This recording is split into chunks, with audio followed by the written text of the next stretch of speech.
wine and olive oil, and it's beautiful there, isn't it? Click, Right, right. But I was homesick. I mean, after 5 weeks, you're like, There was no home, just motion.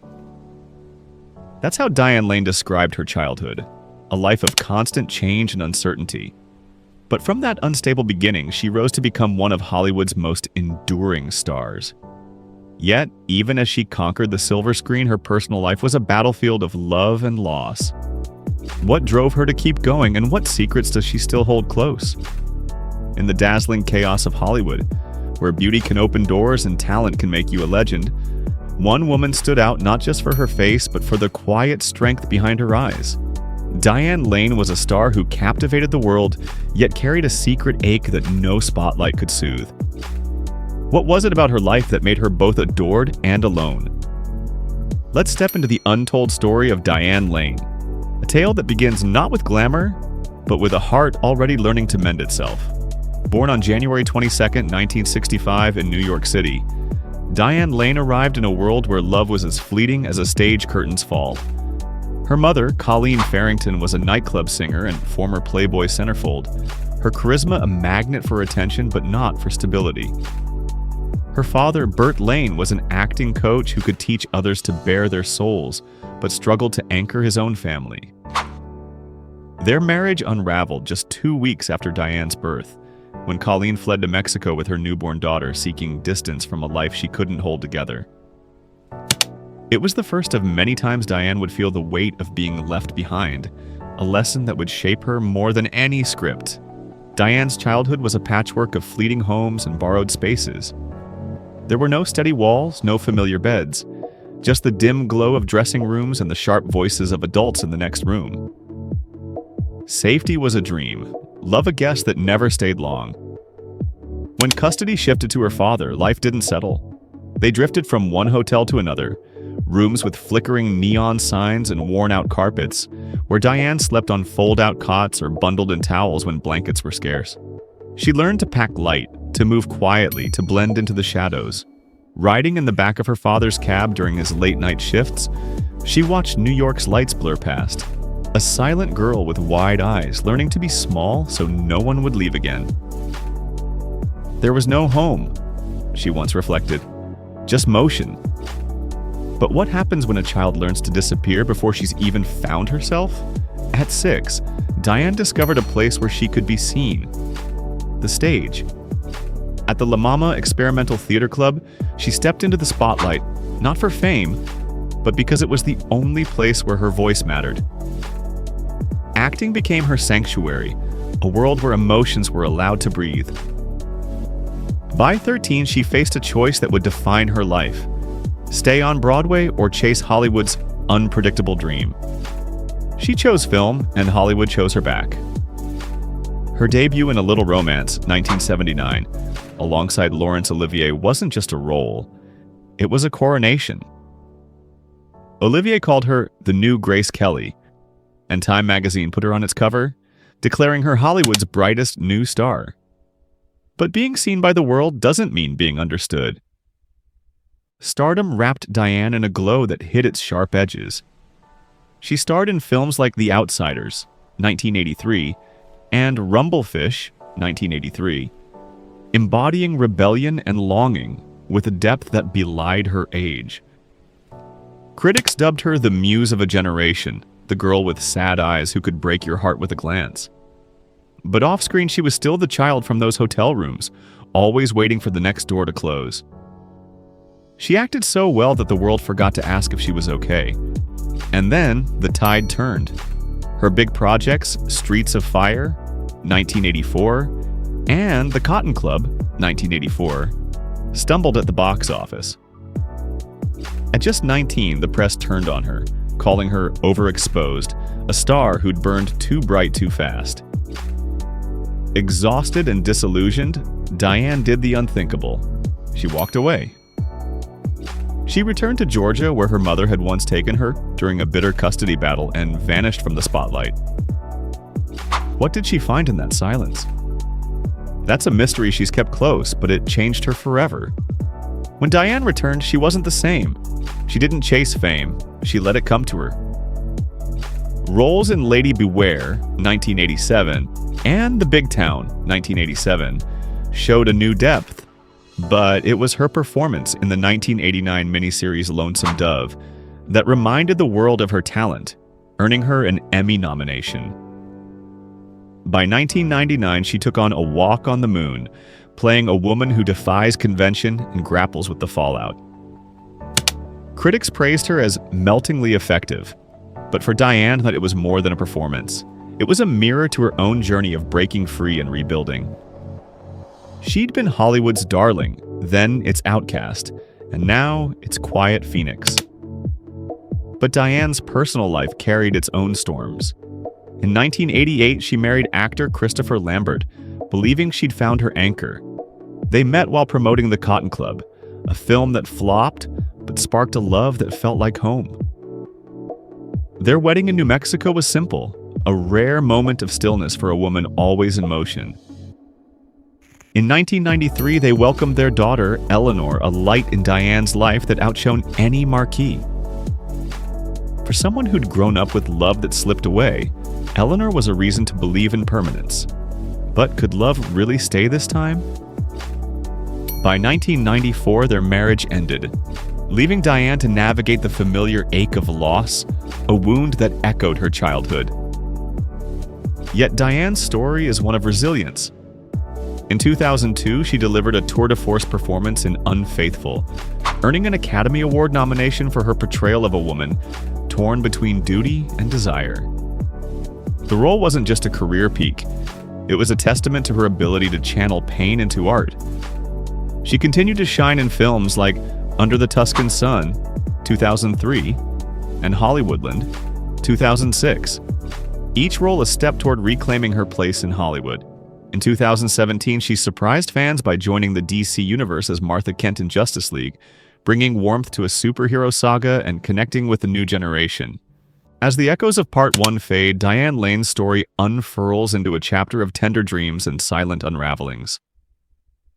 Her union with Christopher Lambert, once a sanctuary from the chaos of her youth, began to crumble, not with thunderous clashes, but through a slow, relentless drift. Conversations dwindled to murmurs, shared evenings stretched into stillness, and the pulse of their love dulled to a faint whisper. They clung to the vows they'd made, to the family they'd built for their daughter Eleanor, but effort alone couldn't bridge the widening void.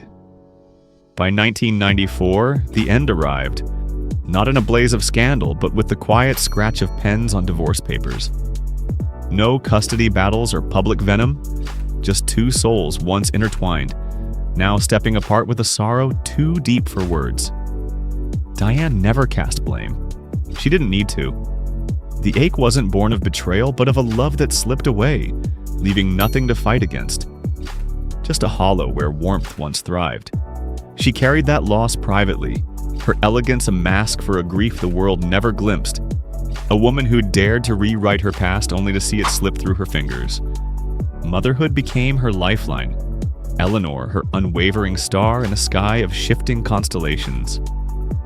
Diane had yearned to gift her daughter the steady home she'd never known, a legacy of presence to mend the fractures of her own childhood. When that dream faltered, it wasn't just a marriage that dissolved, it was a vision of permanence she'd fought to forge. In a rare moment of candor shared with The Guardian years later, she mused that parenthood reshapes loss. It's no longer yours alone, but a shared weight carried for the child who feels its ripples. Eleanor anchored her, a quiet salvation amid the wreckage. Yet even that pure bond couldn't silence the lingering resonance of a fractured family. Diane pressed forward, pouring herself into her craft and her daughter. But a subtle shift had taken root, a crack in her belief that love could endure. Christopher wasn't a misstep or a shadow to erase. He was her first real leap toward forever. And when it faded, it took with it a piece of her that once trusted in lasting promises. Does a heart ever truly mend from a goodbye that unfolds one muted morning at a time? For nearly a decade, Diane turned away from the altar, seeking solace in roles that spoke to her soul, and in the steady rhythm of raising Eleanor. Love, once a beacon, now felt like a gamble she couldn't afford. Enter Josh Brolin, a man whose rugged charm and industry-worn wisdom promised something gentler. Safety, perhaps, or a harbor, after years adrift. They wed in August 2004, their union a quiet pact between two who understood fame's fickle dance. But tranquility can mask treacherous currents. Just 4 months later, a late-night call pierced the stillness. Not a spectacle for the tabloids, but a private fracture too sharp to ignore. Josh faced arrest for alleged domestic battery, a charge swiftly dismissed as a misstep, per CNN archives. Yet for Diane, it was a seismic jolt. She'd known instability as a child, held her breath through life's storms.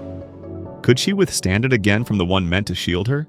Her silence grew heavier, a shield against questions she wouldn't answer. Her smile a fragile veil over eyes that no longer sparkled.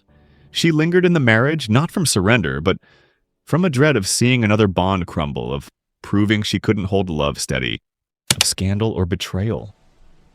It was a series of quiet sacrifices, of giving too much in rooms too loud to hear her needs.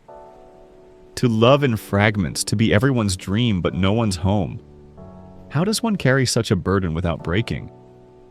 For Diane, the answer lay in silence, in the spaces between the men whose names once floated beside hers. She stopped naming them, not out of bitterness, but because she had learned that some connections are better left unspoken, their weight too heavy for public dissection. After her second divorce, she chose not to remarry, not because she had given up on love, but because she had finally learned to value herself above all else. In that choice, she wrote a love story not with another person, but with herself, a narrative of self-respect and inner peace. Yet, among the many names linked to Diane over the years, one stands out not for romance, but for a connection that transcended the screen. Richard Gere. Their first shared project, The Cotton Club, 1984, introduced a chemistry that lingered long after the camera stopped rolling. Decades later, in Unfaithful, 2002, they reunited as a couple navigating the collapse of a marriage. Their performance is so raw and nuanced that audiences couldn't help but wonder if there was more to their bond. But Diane, with her characteristic grace, clarified in interviews that their connection was one of mutual respect and deep familiarity, not romance. "Richard and I have a very natural rapport," she once said. "There's mutual respect. I think that's what people are responding to, not a romance, but a deep understanding." Their on-screen silences spoke volumes, their chemistry a testament to what can exist between two people who see each other truly, without needing to claim or possess. For fans, it was a connection that felt rare, almost too perfect to be fiction, yet it remained just that, fiction, beautifully portrayed. What if the most powerful bond is one that never needs to be lived, only felt? Now, as Diane Lane steps into her 60s, she embodies a rare kind of Hollywood success, a life of quiet dignity and deliberate choice. Far from the glare of paparazzi, she resides in Los Angeles, surrounded by the tranquility of gardens, books, and the silence she once feared but now cherishes. She no longer seeks validation through romance or public attention. Instead, she finds fulfillment in her craft and her relationship with her daughter, Eleanor. Their bond, forged through shared pain and rebuilt trust, is a testament to Diane's resilience as a mother. Eleanor, now a young woman with her own voice, has often walked red carpets beside her mother, but their connection runs far deeper than appearances. Diane once shared how she used humor to lighten Eleanor's teenage years, a small act of healing that speaks volumes about her approach to motherhood. "I used to embarrass her just to make her laugh," she recalled with a soft smile. It wasn't just parenting, it was a way of mending what had been broken in her own childhood. Professionally, Diane has never truly disappeared, but she has become more selective, more intentional. Her recent roles reflect her maturity and subtlety, portraying women with history behind their eyes. In Inside Out 2, 2024, she lent her voice to a character that resonated with audiences of all ages, while her portrayal of Slim Keith in feud Capote versus the Swans, 2024, showcased her ability to embody elegance and restraint. These roles don't scream for attention. They draw you in, much like Diane herself. She works when she chooses, loves who she chooses, and spends most of her time simply being human, not an icon. She volunteers, speaks out when it matters, and listens to the world, to herself, to the quiet that once terrified her but now feels like home. There are no public romances now, no rumors, just a woman who has learned that love doesn't have to be loud to be real, and that solitude, when chosen, is not loneliness but freedom. But Diane Lane's story is not just one of personal growth, it's also a study in financial acumen and luxury living. With a net worth estimated at $50 million as of 2024, she has built a legacy that extends far beyond the silver screen. Her wealth is a reflection of her strategic decisions in Hollywood, balancing dramatic roles with lucrative franchise films like the DC Extended Universe, where she played Martha Kent. This versatility has kept her career fresh and financially rewarding, defying the trend of aging actresses facing financial struggles. Diane's investments in real estate and endorsements have further solidified her financial stability, allowing her to live a life of comfort and security.